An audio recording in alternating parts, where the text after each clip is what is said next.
그 일주일의 삶은 성령 안에서 살아가는 삶이십니다. 그리고 의로움과 평강 또 희락이 있으신 그런 삶을 사시는 삶입니다.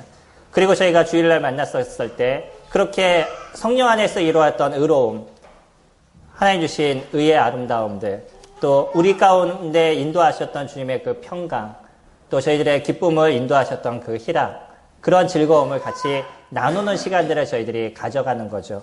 때로는 우리가 갖고 있는 삶의 어떤 무게가 어려움에 대한 부분이 있을 수 있고 또 힘듦의 부분이 있을 수 있지만, 그러나 하나님이 성령 안에서 저희들에게 인도하시는 그 의로움들, 하나님의 그 의에 대한 부분들, 또 하나님 저희들에게 인도하시는 평강들, 또 저희들을 기쁘게 하시는 그 희락들, 그런 것을 저희들이 누려가는 삶을 사셔야 됩니다. 혹 일주일의 삶에 좀 어려움이 있으시면 뭐 좋습니다. 저희가 일주일을 그렇게 살았다 그러면 다음 주는 그러지 마셔야죠. 그리고 하나님 나라에 내가 있다면 하나님 나라가 주는 그 진정한 그 평안을 저희들이 찾아가야 되는 것, 그것을 누리는 삶을 살아가야 되는 게 저희들의 모습입니다. 예전에 저 어릴 때의 복음을 들을 때는 야, 너 천국 가야지, 그 얘기를 너무 많이 들었습니다. 너 지옥 가면 안 되잖아. 너 천국 가야지. 어린아이의 마음 가운데 항상 천국에 가고 싶은 그러한 마음이 있었습니다.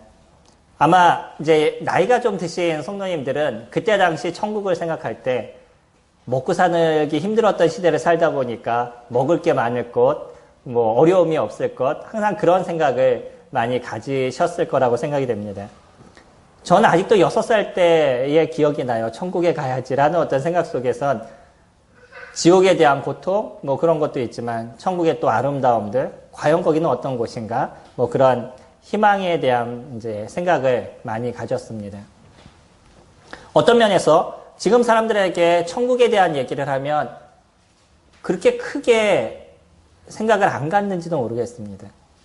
그 이유 중에 하나는 어렵고 힘든 시대를 통과하는 게 아니라 지금은 먹고 사는 데 있어서 어려움이 없고요. 지금도 충분하게 사는데 그렇게 부족함이 없게 느껴지기 때문에 굳이 뭐 천국? 내가 그것을 위해서 뭐 수고해야 돼? 아니면 뭐 거기 가기 위해서 그렇게 노력해야 돼? 뭐 이런 것에 대해서 별 관심을 갖지 않는다는 거예요. 제가 복음을 전할 때 천국에 대한 부분보다는 사실은 무엇을 더 많이 말씀을 드리냐면 우리가 죄로 인해서 지옥에 가야 될 존재인 것을 더 많이 말씀을 드립니다. 이게 요즘 사람들이 갖고 있는 생각의 어떤 한계에 대한 부분이 있기 때문일 수도 있습니다. 그러나 성령에서 우리에게 말씀하신 하나님의 나라는 우리가 생각하고 우리가 상상하는 그 이상의 것을 저희들이 하나님이 우리에게 부여해 주신다는 겁니다. 그거는 장소에 대한 부분이 분명히 아니라는 거예요. 장소를 우리가 생각하면 우리 눈에 보이는 좋은 것, 그리고 아름다운 어떤 궁전, 뭐 좋은 환경, 뭐 이런 것에 대해서만 저희들이 생각을 갖지만 하나님 나라의 모습은 저희가 2주 동안 교제를 드렸던 것처럼 또 오늘 3주째 말씀을 드리는 것처럼 하나님의 나라는 어떤 곳이냐면 하나님의 통치를 받는 곳이라는 거예요. 하나님이 있는 그곳이 하나님의 나라인 것입니다. 그렇기 때문에 그 하나님의 나라는 앞으로 완전하게 이루어질 거예요. 앞으로 이루어질 그 하나님의 나라에 대해서는 다음 주에 또 교제를 드릴 것입니다. 근데 오늘 지금 현재 이 시대에 이루어지고 있는 이 하나님의 나라가 어떤 것인지, 성도님들이 누리시고 제가 누리고 있는 이 하나님 나라가 어떤 것인지에 대해서 이제 현실적으로 우리가 맞닿는 그런 일들인 거죠. 그 하나님 나라를 저희들이 정확하게 알아야 될 필요가 있습니다.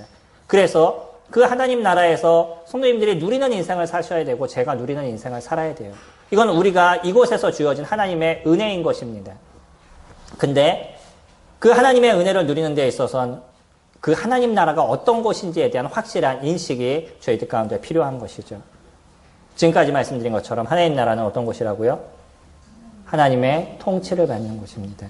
성도님들이 하나님의 통치를 받을 때 그 하나님 나라의 온전함 속에서 살아가실 수 있는 것이에요. 우리의 환경적인 부분들, 여러 가지 문제들이 있을 수 있지만 그런 문제들 속에서도 그것을 넉넉히 이겨갈 수 있는 힘이 어디서 생기는 것이냐면 하나님의 이끄심과 하나님의 인도하심 속에서 만들어져 가는 거죠. 그렇기 때문에 바울은 오늘의 제가 요절이라고 말씀드린 그 말씀에서 뭐라고 얘기하냐면 하나님의 나라는 먹는 것, 마시는 것 그런 것이 아니다. 하나님 나라는 어떤 것이냐면 성령 안에서 의와 평강과 희락이다라고 얘기해요. 어디 안에서요? 성령 안에서입니다. 하나님 그분 안에서 이루어지는 거예요. 하나님 삼위이신 그 하나님이 지금 우리 가운데 함께 하시고 성령이 믿는 그리스도인들 가운데 함께 하시고 더 중요한 것 교회의 머리로서 계시는 교회의 중심으로서 계시는 그 성령께서 우리들 가운데 의를 부여하시고 우리 가운데 평안을 주시고 우리 가운데 희락을 인도하시는 그분의 인도하심을 저희들이 받는 그런 삶을 살아가는 것. 그것이 하나님 나라의 아름다움이십니다. 오늘은 그런 하나님 나라에 들어가는 것들, 또 하나님 나라 안에서 저희가 어떤 것을 이루어야 되는지에 대해서 잠깐 고민하는 시간들을 가져가기를 원합니다. 오늘 본문의 말씀, 잘 아시는 말씀이죠. 마가복음 1장 15절 말씀인데요. 그냥 제가 읽어드리겠습니다. 나중에 마가복음 한번 찾아보시기 바랍니다. 마가복음 1장입니다. 마가복음 1장 15절.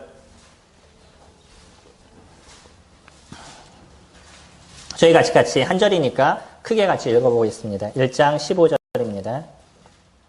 이르시되 때가 찼고 하나님의 나라가 가까이 왔으니 회개하고 복음을 믿으라 하시더라. 여기서 말씀에는요. 뭐라고 얘기하고 있어요? 처음에 때가 찼다라고 얘기하고 있어요. 이미 2000년 전에 예수님께서 얘기하실 때 때가 찼다라고 얘기하십니다. 그분이 이 땅에 오셔서 처음에 메시지를 전하신 말씀이 무엇이냐면 이 말씀이에요. 침례 요한도 말씀을 선포할 때 뭐라고 얘기하냐면 너희들이 회개하고 이렇게 표현을 쓰죠. 동일하게 예수님도 말씀을 선포하실 때 첫 번째 우리 가운데 보여진 말씀이 뭐냐면 하나님의 나라가 가까웠으니 회개하고 복음을 믿으라. 이것이 하나님께서, 그러니까 예수님께서 이 땅 가운데서 선포하신 첫 번째 말씀으로 저희 가운데 이야기를 해주고 있습니다. 근데 예수님이 그 이전에 했던 얘기가 있어요. 때가 찼다. 이제 그때가 됐다. 하나님 나라가 이 땅 가운데 올 그때가 됐다라고 선포를 하셨어요. 예수님이 이 땅에 오신 게 언제죠? 2000년 전이죠. 우리가 성경을 보는 이런 입장 속에서 예수님이 오신 것은 언제예요? 이미 30년 전 일입니다. 그렇죠? 공생애를 시작하시기 이전에 이미 30년의 시간을 예수님은 이 땅에 계셨어요. 태어나서 30년의 생활 동안 계속 성장하는 시간들을 가지셨죠. 근데 그때에는 무엇이 이루어지지 않았냐면 하나님의 나라가 이루어지지 않았다라고 얘기했어요. 동일하게 예수님이 이 땅에 계셔요. 그럼에도 불구하고 하나님의 나라에서 아직 안 됐다라고 얘기하죠. 왜냐하면 오늘 말씀에서 보면 가까이 왔으니라고 그러니 지금 이제 시작되는 것을 저희들에게 보여주죠. 그전 가운데는 없었습니다. 근데 예수님이 말씀을 선포하는 이 순간부터 시작해서 하나님의 나라가 이 땅 가운데 도래되는 것으로 이야기를 하고 계셔요. 무슨 차이시죠? 똑같이 예수님이 이 땅 가운데 계셨어요. 근데 왜 그전에는 하나님 나라가 없다가 이제 하나님 나라가 시작되는 것처럼 얘기를 하시죠? 예수 그리스도 그분이 실질적인 왕으로서의 삶을 시작하신 거예요. 메시아로서의 삶을 이때부터 시작하셨습니다. 그전까지는 성장하시고 그 때를 기다리시는 그런 시간들을 가지신 거예요. 그게 몇 년이요? 약 30년의 시간들을 가져오신 겁니다. 그런 시간을 가져오시다가 이제 무엇을 시작하시냐면 그 말씀에 대한 선포를 시작하셨어요. 무엇을 선포하셨냐면 제일 먼저가 하나님 나라에 대한 이야기를 선포를 하십니다. 많은 백성들이 가야 될 곳이 어디냐면 하나님의 나라라는 것이에요. 여러분들이 이곳에서 먹고 마시고 즐기고 그런 인생을 사는 것이 전부가 아니라 여러분들이 진짜 어디를 가셔야 되냐면 하나님 나라를 가셔야 됩니다. 근데 이스라엘 백성들에게 있어서 하나님 나라에 대한 이런 선포가 그들에게 있어서는 그리 이상한 얘기가 아니라는 거예요.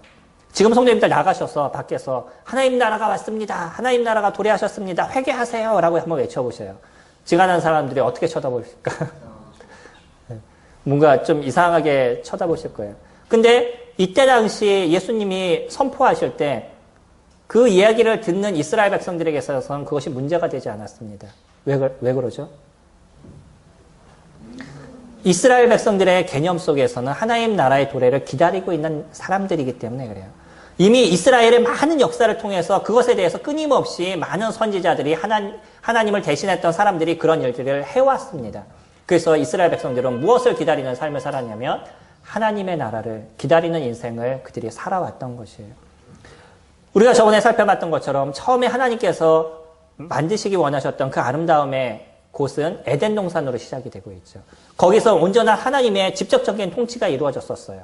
하나님이 말씀하시는 것에 대해서 아담과 하와가 들었었고 그 얘기에 대해서 그 이행해 나가고 그들이 하고 싶은 얘기를 직접적으로 하나님께 얘기하는 그런 아름다움의 동산이 이루어져 갔죠. 근데 이 하나님의 나라가 어떻게 무너졌어요? 그거 가운데 죄가 들어오게 됐을 때 그들의 주인이 바뀌었어요. 아담과 하와가 하나님이 그들의 주인이시고 그들의 통치자가 되셨었는데 이제 그들이 누구에게 마음이 빼앗겼냐면 사단에게 마음이 빼앗기고 그들에게 부여하셨던 이 아름다움의 땅들도 사단에게 넘겨주는 그런 일들을 이뤘던 게 인간의 모습이었죠. 그러면서 하나님의 통치가 거기서 끊어져 버렸어요. 하나님은 다시 그런 하나님의 온전한 통치가 이루어지는 그런 나라를 만드시길 원하셨습니다. 그건 단지 내가 너희들을 다스리겠다 이런 것이 아니라 온전하신 하나님이 인간의 온전한 행복을 주고 인간이 갖고 있는 진정한 평안을 줄 수 있는 건 하나님의 진정한 통치가 이루어질 때만이 그것이 가능하다는 것이에요. 하나님은 그것을 만드시기 원했습니다. 그래서 누구를 세우시기 시작했냐면 아브라함을 세우셨죠. 아브라함을 통해서 나온 게 어느 나라죠? 이스라엘 나라를 만드신 거예요.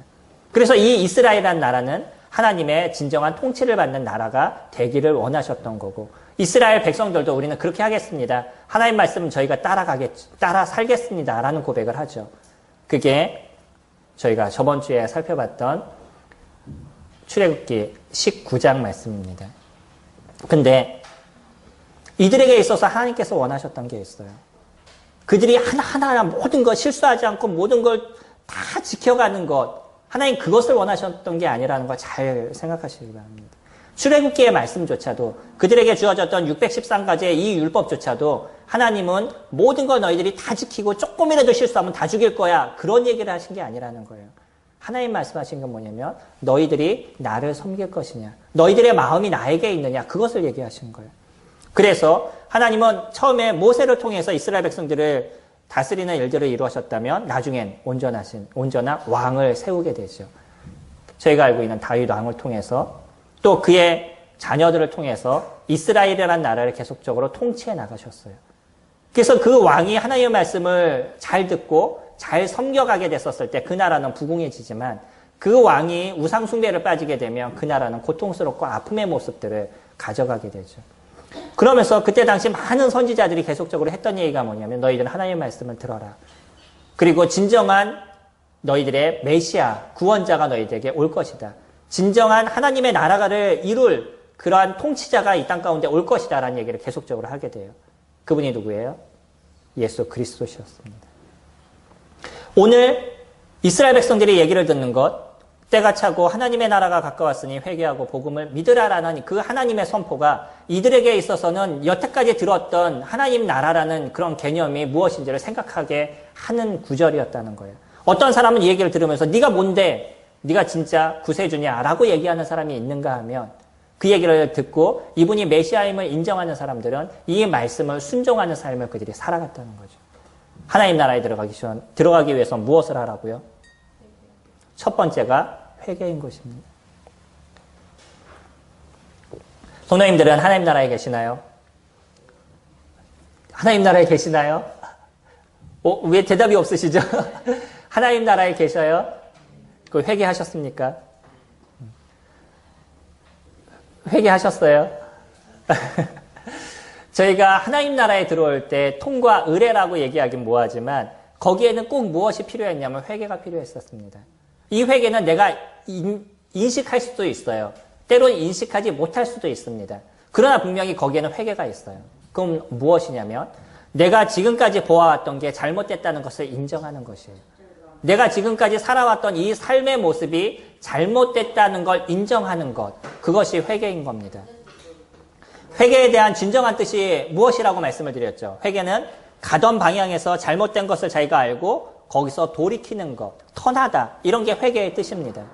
그러니까 이스라엘 백성들에게 있어서 너희들 회개하라 라고 얘기했었을 때는 그들이 살아왔던 삶의 방향이 잘못됐다는 걸 너희들이 인정하라는 것이에요. 지금까지는 자신들을 위해서 살아왔고 지금까지는 하나님이 없이 살아왔었고 그들에게 있어서 메시아 없이 살아왔던 그들의 인생들, 그런 인생에서부터 너희들은 이제 돌이켜야 된다라고 얘기한 게 예수 그리스도 그분이 하셨던 얘기인 거예요. 그들은 이 얘기를 듣고 자신의 삶이 잘못된 것을 인정한 사람들은 예수 그리스도를 구주로 받아들였습니다. 자신들이 죄 가운데 살아왔었고 하나님을 없다라고 생각하고 내가 하나님은 있다라고 생각하지만 실질적인 그의 삶에서는 죄를 지어가는 그런 인생을 살아왔던 사람들이 이 죄에 대한 부분을 회개해야 되는구나. 진짜 죄 없으신 그 하나님 앞에 내가 가기 위해선 이 죄에 대한 문제가 얼마나 큰 문제인지에 대해서 내가 인정해야 되는구나 라고 생각한 사람들은 자기의 죄의 문제를 하나님께 내려놓는 그러한 시간들을 가졌어요.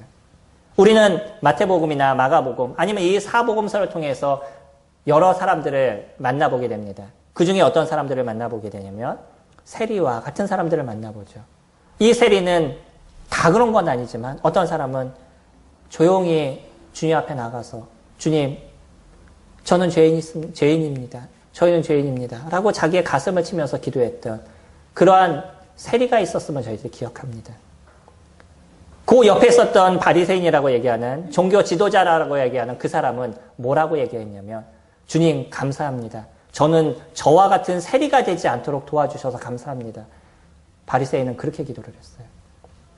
자기의 잘못을 그가 인정한 것이 아니라 그냥 자기의 현실에서 자기는 잘하는 것처럼 얘기했던 자기의 문제는 아무것도 없는 것처럼 얘기했던 게 바리새인의 모습이었습니다. 어떤 사람이 이러한 메시지를 딱 듣고 그런 생각을 가졌어요. 야, 진짜 바리새인 이 사람 진짜 문제이구나 라는 생각을 가졌어요. 그리고 이 설교를 들었던 이제 학생이 들으면서 나는 그런 삶을 살지 말아야지라는 생각을 머릿속에 갖고 있는데 그때 그 얘기를 하고 있는 목사님이 뭐라고 얘기했냐면 하나님 감사합니다. 저는 바리새인과 같이 되지 않도록 도와주셔서 감사합니다. 라는 기도로 마쳤습니다. 학생이 그 얘기를 들으면서 무슨 생각이 들었겠어요? 우리 목사님은 대단하시다. 이런 생각이 들었겠어요? 그 학생이 들으면서 바리새인이나 목사님이나 똑같네. 바리새인은 세리 같지 않아서 감사하다고 기도했다 그러면 이 목사님은 나는 바리새인 같지 않아서 감사합니다라고 똑같은 거잖아요. 그래서 나는 그렇게 살지 말아야지 라고 이 사람이 집에 가서 기도했습니다. 뭐라고 기도할게요? 하나님 저는 목사님과 같지 않게 해주셔서 감사합니다 라고 기도했대요. 다 똑같죠. 그러니까 그런 게 아니라는 거예요. 진정한 회개라는 것은 내가 어떤 존재인지를 인정하는 거예요. 자기가 죄인인 것을 인정하고 내가 내 삶을 돌아보게 됐었을 때 내가 아무리 다른 사람을 봤었을 때 저 사람보다 내가 깨끗해 라고 얘기를 해도 내 안을 들어가 보면 내 안에 있는 죄, 다른 사람을 미워하는 것, 판단하는 것, 때로는 화내고 짜증내는 이 모든 것이 이 죄에서부터 오게 된 죄인임을 내가 인정하게 되니까 이런 문제를 어떻게 해결하겠어요? 우리가 깨끗이 씻는다 그래가지고 살을 깨끗이 씻는다 그래가지고서는 그래서 우리들의 죄에 대한 문제가 해결되겠어요? 이거는 그냥 해결될 수 있는 것이 아닙니다. 열심히 무엇인가 섬기고 열심히 교회를 다니시고 아니면 열심히 봉사하시고 수고한다 그래가지고 그래서 이 죄에 대한 문제는 해결되지 않는다는 거예요. 오직 이 죄에 대한 문제는 무엇을 통해서만 해결이 되는 것이냐면 사망, 죽음을 통해서만 해결된다라고 얘기하고 있어요. 로마서 3장 23절에 그렇게 얘기하죠. 모든 사람들이 죄를 지었으며 하나님의 영광에 이르지 못한다라고 얘기하고 있어요. 그리고 또 히브리서에서는 죄의 삭은 사망이요 라고 얘기합니다. 우리들의 이 죄에 대한 문제는 무엇을 통해서만 해결이 돼요? 죽음을 통해서만 해결이 된다는 거예요. 그래서 내 스스로는 이 문제를 해결할 수 없는데 이 문제를 해결하실 수 있는 그 한 분, 죄가 없으신 그 아들 예수 그리스도 그분이 이 땅에 오셔서 그분이 외치신 거예요. 회개하라, 천국이 가까웠다. 하나님 나라가 가까웠으니 회개하고 복음을 믿으라 라고 이야기를 하고 있어요. 너희들의 죄에 대한 문제, 그 죄에 대한 문제를 내가 해결하기 위해서 이 땅에 왔다. 내가 이제 십자가에서 죽음을 통해서 너희들의 모든 죄를 이곳에서 다 해결할 것이다. 그러면 너희들의 죄가 거기서 해결될 것이고 너희들이 진정한 하나님 나라의 은혜를 누릴 것이다. 예수 그리스도는 그것을 지금 선포하고 있어요. 물론 하나님 나라에 완전하게 이루어질 땐 그때는 예수 그리스도 그분이 십자가에서 죽으시면서 그 죄에 대한 문제를 다 해결하실 때입니다. 그러나 예수님 분명히 그것을 이루시길 분이시기 때문에 이 순간 예수 그리스도를 마음의 구주로 영접한 그 사람도 동일하게 하나님의 통치를 받는, 예수 그리스도의 그분의 통치를 받는 그들의 인생을 살아가게 되는 거죠. 그리고 하나님 나라의 은혜를 그들도 동일하게 누리게 되었습니다. 첫 번째, 그들이 해야 될 게 무엇이라고요? 회개하는 것이었었어요. 우리들의 삶은 그래서 주님 앞에 자주 나가서 회개하는 삶입니다. 나에 대한 잘못들. 이미 예수 그리스도께서 이루셨던 그 완전한 회개를 우리가 이뤘죠. 주님, 제가 하나님을 버린 인생을 살았습니다. 예수 그리스도 그분이 없는 인생을 살았습니다. 내가 다시 하나님께 돌아가기를 원합니다. 내 죄에 대한 문제를 해결해 주시기 바랍니다. 저희가 그러한 그 기도를 주님 앞에 드리는 그러한 삶을 살았습니다. 그리고 하나님 앞에 나오게 됐고, 예수 그리스도 그분을 통해서 이 죄에 대한 문제를 저희가 해결을 받았죠. 그럼에도 불구하고 저희들은 아직 이 땅에 살아가는 삶 속에서 많은 죄의 문제에 있어서 고통스러워하고 많은 죄의 문제에 대해서 어려워하죠. 죄를 짓는 건 너무나 쉬운데 죄를 안 짓는 건 참 쉽지 않아요. 참 사람이 살아갔는데 놀라운 게 뭐냐면 우리가 진짜 죄인이라는 게 인정이 되고 이 세상은 분명히 심판이 있어야 된다라고 생각되는 건 뭐냐면 죄를 안 짓는 건 너무나 어려워요. 죄를 짓는 건 진짜 쉬워요. 왜 그런지 모르겠어요. 저만 그런가요? 죄를 안 지려는 건 노력이 필요해요. 죄를 짓는 건 노력하지 않아도 자연스럽게 쉬워져요. 분명히 여기에 대해서는 심판이 있어야 된다라고 생각이 됩니다. 그러지 않나요? 선과 악에 대한 분명한 그 치리가 있어야 된다라고 믿어요. 그래서 저는 분명히 하나님이 계셔야 된다라고 믿는 사람 중에 한 사람입니다. 그러지 않으면 자기 마음대로 살아가고 자기 위주로 살아가고 남에게 안 좋은 일을 행한 사람, 그 사람이 진짜 잘 살아가는 거예요. 그러지 않나요? 그럼 너무 불공평한 시대 아니겠어요? 하나님은 공평하신 분이에요. 의를 행하는 자에게 의로 갚으시고 죄를 행하는 자에게 심판으로 갚으시는 것이 하나님이십니다. 예수 그리스도 그분을 통해서 우리에게 진정한 의의 삶이 무엇인지를 저희들에게 알려주시고 예수 그리스도 그분을 우리 가운데 영접하게 됐었을 때 하나님의 자녀가 될 수 있는 동일한 은혜를 저희들에게 부여해 주셨어요. 그게 두 번째 얘기하시는 거죠. 회개하고 무엇이라고요? 복음을 믿으라. 여기에서는 그렇게 표현합니다. 복음을 믿어라 이렇게 표현하고 있어요. 왜 그럴까요? 복음이라는 이 단어는 복된 소리라는 뜻이죠. 복음이라는 단어는 복된 소식이라는 뜻입니다. 근데 복음을 믿어라라고 얘기했었을 때 그럼 복음이 무엇이냐? 그냥 좋은 소리인데 좋은 소리를 그냥 믿으면 되느냐? 이런 의미가 아니죠. 여기서의 복음은 1절에서 정확하게 표현해 줍니다. 1장 1절 말씀 보시면 하나님의 아들 예수 그리스도의 복음의 시작이라. 예수 그리스도가 무엇이라고요? 복음이다. 이렇게 표현하고 있어요. 하나님의 아들 예수 그리스도의 복음이다라고 얘기하고 있어요. 결국 복음이란 그 자체가 누구를 얘기하느냐면 예수 그리스도 그분을 얘기하고 있습니다. 그렇기 때문에 저희가 보고 있는 오늘 15절 말씀에서도 복음을 믿어라라고 얘기하는 게 누구를 믿으라고요? 예수 그리스도를 믿으라는. 너희들에게 진정한 복된 소리, 너희들을 새롭게 할 수 있는 것, 너희들을 지옥에서부터 건지고 너희들을 하나님 나라로 들어갈게 하시는 그 예수 그리스도, 그 예수 그리스도를 너희들의 마음에 구주로 믿어라. 그렇게 표현하고 있습니다. 믿음이란 단어는 그냥 그분이 살아계시는 걸 아는 것, 뭐 이 땅에 오신 걸 아는 것, 그거로 얘기하는 것이 아닌 거예요. 우리가 뭐 컵인 걸 그냥 믿어요 라고 얘기했었을 때 뭐 있는 걸 그냥 믿는 것, 뭐 이 정도의 얘기를 하고 있는 것이 아닙니다. 여기서 얘기하는 믿음이라는 건 뭐냐면 실질적으로 그분과 나와의 관계적인 형성을 이야기를 하고 있어요. 이미 1절부터 쭉 예수 그리스도에 대해서 얘기를 하시게 되는데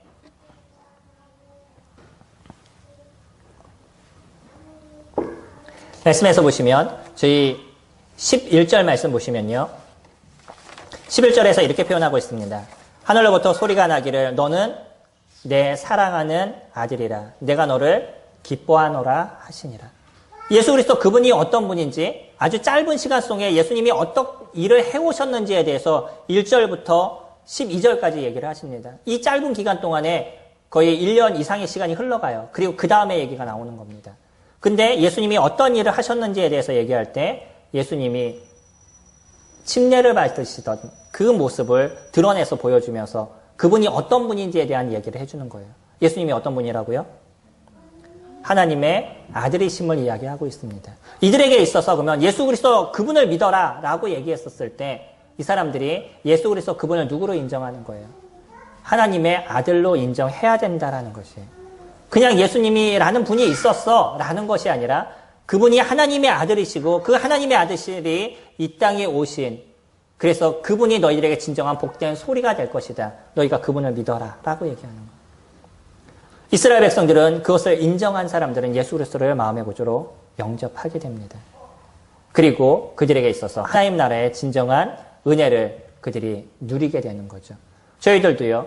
저희가 하나님 나라 안에 있습니다라고 고백하시는 성도님들은 누구를 믿으신 것이냐면 우리들의 진정한 복된 소리가 되시는 예수 그리스도 그분을 저희들이 믿은 것이에요. 그리고 예수 그리스도 그분이 우리에게 누구심을 우리가 인정하시냐면 하나님의 아들이심을 인정하시는 거고요. 그분이 우리들의 주님이시는 걸 저희들이 인정하는 겁니다. 그러시죠. 그래서 예수 그리스도 그분이 십자가에서 죽으시면서 저희들의 모든 죄를 다 사해 주셨을 뿐만 아니라 죽음 가운데서 다시 부활하심을 통해서 믿는 모든 자들을 하나님의 나라로 이끄시요. 온전하게 저희가 실질적으로 그곳에 들어갈 그런 하나님 나라에 온전하게 이끄실 그분인 것을 저희들이 인정하게 되는 거죠. 그래서 저희는 하나님 나라에 있습니다라는 고백을 지금 하게 되는 것입니다.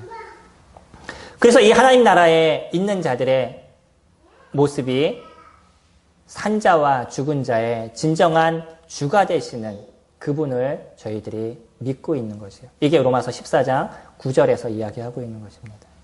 산자와 죽은 자의 진정한 주이신 겁니다. 그분이 예수 그리스도이신 거예요. 예수님은 아주 단순한 그 문장을 통해서, 한 절을 통해서 모든 것을 표현하고 계셔요. 하나님 나라가 가까웠으니 회개하고 복음을 믿어라. 그래서 그 마음의 회개를 통해서 자신의 죄인임을 인정하고 예수 그리스도를 마음의 구주로 영접한 사람은 하나님 나라의 은혜를 저희들이 누리고 있는 겁니다. 그래서 하나님 나라에는 무엇이 주어진다고요? 성령 안에서 의와 평강과 희락이 주어지는 거예요. 성령님들의 삶에 그것을 주어진 겁니다. 그것을 누리는 건 성도님들이 하셔야 될 일들인 거예요. 하나님께서 이루어 주신 일들인 겁니다. 우리 에베소서 4장 16절 말씀 보시면 저희들이 예전에 많이 살펴봤던 말씀이죠. 에베소서 말씀은 하나님께서 이루셨던 경륜에 대한 이야기가 아주 아름답게 적혀져 있습니다. 그 중에서 4장 말씀 보시면요. 4장 15절 말씀 보시면 교회에 대한 얘기를 하시면서 이런 얘기를 하십니다. 4장 15절에 오직 사랑 안에서 참된 것을 하여 범사에 그에게까지 자랄지니 그는 머리니 곧 그리스도라. 교회의 머리를 얘기하십니다. 교회의 머리가 누구시라고요? 예수 그리스도라고 얘기하십니다. 이거는 무엇을 얘기하냐면 사람이 생활하는 데 있어서 또 움직이는 데 있어서 누구의 통제를 받아요? 머리의 통제를 받죠.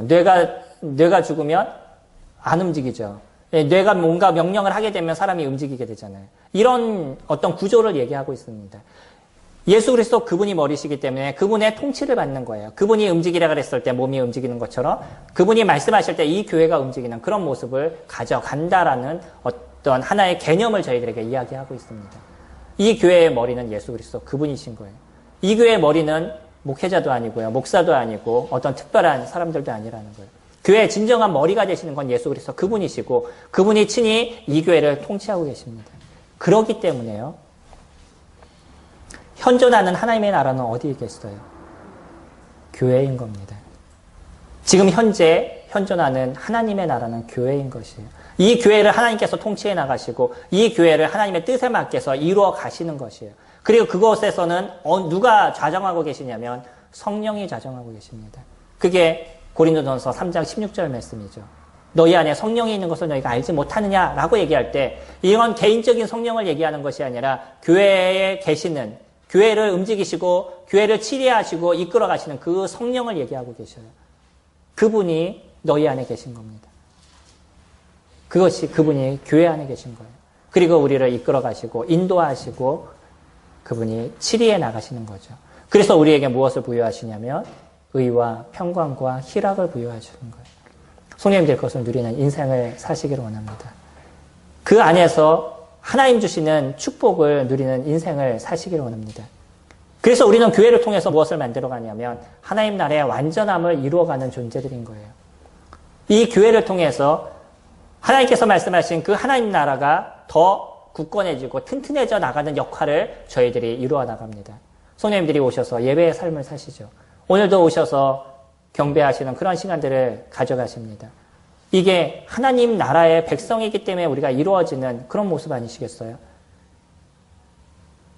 오늘의 시간 속에서 저희가 감사드리는 여러 형제들의 목소리를 듣게 됐었을 때 그게 누가 감사를 하든 그게 어떤 사람이든 아무 상관없이 믿는 그리스도인으로서 하나님께 경배하는 그 목소리 하나에 모두 다 아멘하시고 모두 다 그 화답하시는 그런 마음들을 가지셨잖아요. 이게 우리가 교회라는 그 하나를 통해서 하나님을 경배하고 하나님을 높이는 모습인 겁니다. 그래서 성도님들이 교회에 오셔서 여러 가지 섬김의 일들을 이뤄가시고 복음을 위해서 때로는 물질을 드리시고 복음을 위해서 친히 움직이시고 수고하시는 일들을 만들어 가시죠. 이것을 통해서 우리가 무엇을 누리셔요? 힘들고 어려우셔요? 아니면 희락과 평안을 누리셔요? 이런 섬김의 삶이 우리에게 희락과 평안이 되십니다. 이것이 우리에게 기쁨이 되시는 거예요. 이것이 하나님 나라의 온전함을 만드는 그런 삶을 내가 살아간다는 즐거움을 이뤄 가시는 거예요. 어디에서 무엇을 하신다 그래도 진정한 즐거움을 찾지 못하실 것입니다. 그러나 주님을 섬기는 그런 모습 속에서 우리가 참된 행복과 참된 의와 참된 평안을 거기서 얻으시게 될 거예요. 오늘의 예배가 성도님들에게 참된 은혜가 되셨나요? 오늘 주님의 만찬이 예수 그리스도 그분을 진정으로 경배하는 그런 시간들이 되셨나요? 이게 하나님의 나라 안에 있는 백성이 누리는 축복인 겁니다. 우리가 어디 가서 매주 예수 그리스도 그분을 경배하는 시간을 가질 수 있겠어요? 성도님들이 다른 곳에 가보셔요. 이 예배가 얼마나 고픈지, 아니 이 주님의 만찬이 얼마나 고픈지. 매주 이루게 됐었을 땐 형식적으로 이루는 것 같고 뭐 매주 하니까 그런 생각이 들지만 주님의 만찬을 나누지 못하는 시간, 예수 그리스도의 그 떡과 예수 그리스도의 그 몸을 상징하는 떡과 예수 그리스도의 그 피를 상징하는 이 잔을 함께 나누지 못했었을 때 그 공고함과 마음의 그 아픔은 성령님이 겪어보시면 아실 거예요. 이곳에서 주님이 그것을 우리에게 부여해 주시고 계십니다. 매주 드려지는 이 주님의 만찬이 저희 가운데 너무나 놀랍고 아름다움의 모습이에요. 그것을 시작으로 주님의 말씀을 저희들이 같이 주님의 말씀을 같이 섭취하죠.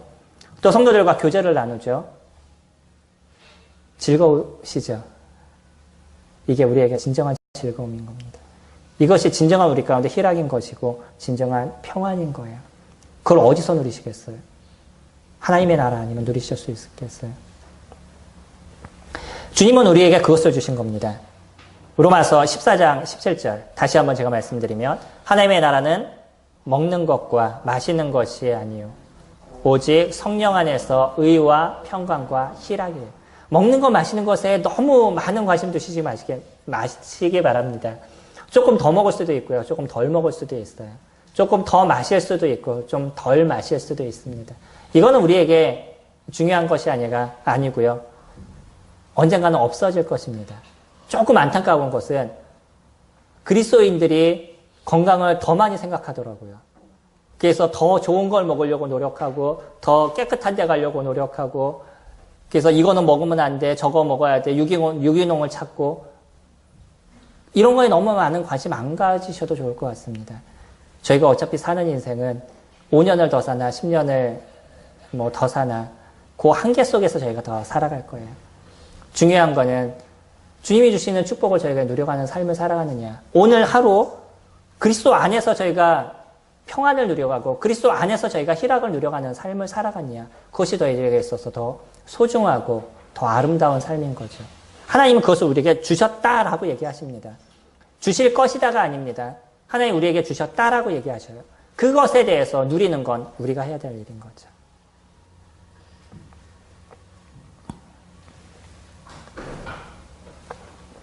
현존하는 하나님의 나라. 이 하나님의 나라는 지금 현재 교회를 통해서 이루어가시고 계십니다. 하나님 나라는 저희가 첫 시간과 둘째 시간 말씀을 드렸던 것처럼 하나님의 통치인 것이에요. 그리고 그 통치가 지금은 어디에서 이루어져 가고 있냐면 교회를 통해서 하나님께서 예수 그리스도 그분을 통한 통치를 이뤄가고 계십니다. 저희는 그러한 예수 그리스도의 통치를 받는 인생을 살아가고 있고요. 그 안에서 하나님 주시는 은혜를 저희가 누려가는 인생을 살아가고 있습니다. 주신 것, 성도님들이 충분하게 누리시고 그 가운데서 쉼이 되시고 안식이 되시고 기쁨으로 주님을 섬기시고 그 가운데 즐거워하시는 그런 성도님들이 되시기를 소망합니다. 기도하겠습니다.